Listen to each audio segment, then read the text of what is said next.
मजाल ऐसे लफड़ा करो मैं रानी तय झन रिसाना।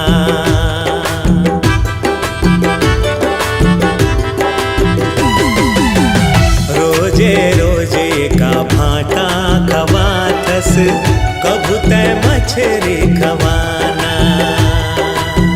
मछरी बड़ा महंगा है मोर सजना, 2 दिन भटाओ खाना।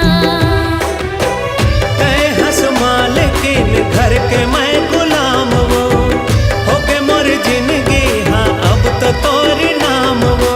तोर हर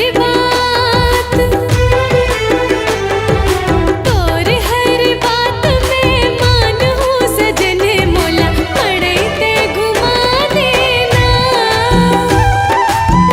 तोरे अचरा के छैया गोरी सरी जिंदगी बिता ले हुना।